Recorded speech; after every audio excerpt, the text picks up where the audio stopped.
मांग की लोच को कैसे मापा जाता है?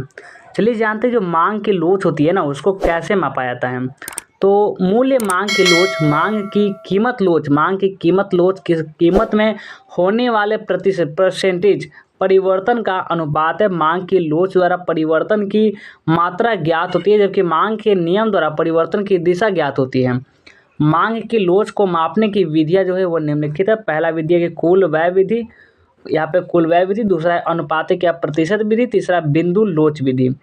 और इसमें चलिए कुल व्यय विधि के बारे में समझते हैं कि total outlay method, total outlet method. तो इस विधि के अंतर्गत कीमत परिवर्तन के फलस्वरूप यानी कि टोटल आउटले मेथड के फलस्वरूप या उसके होने वाले कुल व्यय पर प्रभाव का अध्ययन किया जाता है। इस विधि से केवल यह ज्ञात किया जाता है कि मांग की कीमत लोच इकाई के बराबर है, इकाई से अधिक अथवा इकाई से कम। इस प्रकार इस विधि के अनुसार मांग की लोच 3 प्रकार की होती है। कितनी? 3 प्रकार की। पहली, इकाई से अधिक लोचदार, दूसरा इकाई के बराबर लोच, तीसरा इकाई से कम लोचदार। और इसमें और देखते हैं कि इकाई से अधिक लोचदार मांग यानी कि ग्रेटर देन यूनिट, किसी इकाई से अधिक लोचदार मांग। तो जब कीमत के कम होने पर कुल व्यय बढ़ता है और उसके बढ़ने पर कुल व्यय घटता है, तब मांग की लोच इकाई से अधिक होती है।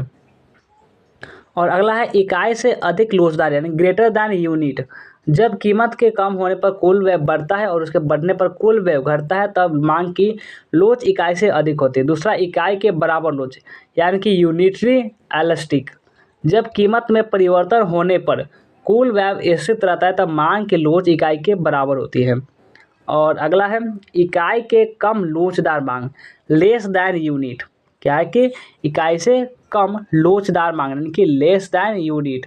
जब कीमत बढ़ने से कुल व्यय बढ़ता है और कीमत के कम होने पर कुल व्यय घटता है, तो इस समय मांग की लोच इकाई से कम होती है। अब अगला देखिए, अब आगे आते हैं तो अनुपातिक या प्रतिशत विधि।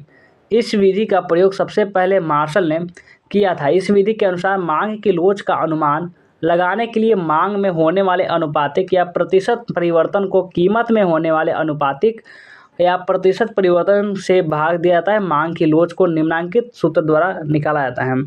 जैसे कि आप सूत्र को आप देख सकते हैं।